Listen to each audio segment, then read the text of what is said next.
We drinking the best cocktails and smoking the best marijuana, got the freshest clothes on. We are around millionaire drug dealers.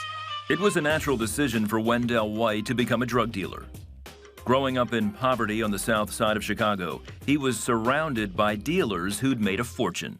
Real live people that we know have $1 million in cash money selling drugs. We want the $1 million. We want the Ferraris and the Bentleys and that we see the big time drug dealers driving. That was the fuel for everybody. It was money. We were only doing this for money. It was also the family business. My mom, she wasn't addicted to any drugs, but she sold drugs, so that means she was out of the home a lot. So she ran the streets a lot, so it was pretty much us raising ourselves. Which left Wendell, the second oldest of 9 children, to take care of his siblings. Not only did Wendell grow up fatherless, he also lacked the love and affirmation he needed. Sometimes I just lay down and just cry myself to sleep. I just didn't want to be there, you know, so I was alone. While his mom never made the big money, his uncle did.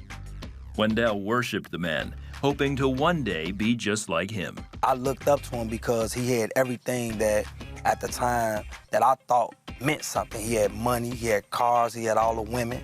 So it wasn't long before Wendell joined a gang, following in his uncle's footsteps.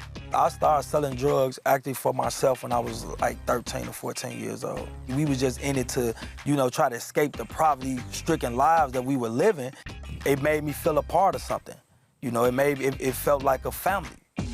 By 17, Wendell felt like he had arrived. Man, I loving it. We got the motorcycles, we got fancy cars. We living the lifestyle of the rich and famous that we was thinking. You know, like everybody wanted to live this life. A life that also included violence, gang wars, and constant threat of going to prison. Things Wendell just took in stride. I wasn't scared of the police. I wasn't scared of the rival gangs. I wasn't scared of none of that. It was kill or be killed. And I wasn't scared to die, nor was I scared to kill anyone. Then came a devastating betrayal. What Wendell thought was a drug deal with a rival gang member turned out to be a setup. He was beaten and forced to pay $100,000 in cash and drugs before landing in the hospital for 6 weeks.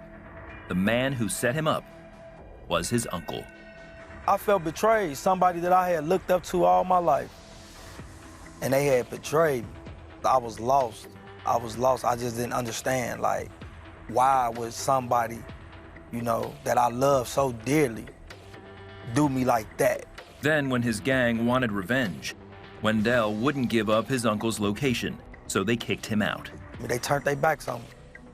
And again, I was all alone, again. And I was just in a real rough place. I was broken. I was really broken. I was hurt. Moving on with his life, Wendell forgave his uncle and for the next 10 years moved between Milwaukee and Chicago, trying to rebuild his drug business. For a while, he did well, until his suppliers decided to cut him out, leaving him broke and on his own again. Everybody that was around me had left me. I was alone again, and man, I went through a real deep depression. In 2014, at age 33, Wendell reconnected with Renisha, an ex-girlfriend. She'd been going through her own dark times and convinced him going to church might help. They ended up going twice.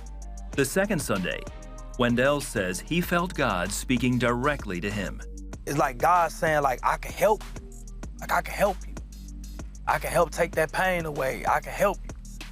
And then as I sat there and thought, I done tried everything else, but I've never tried God.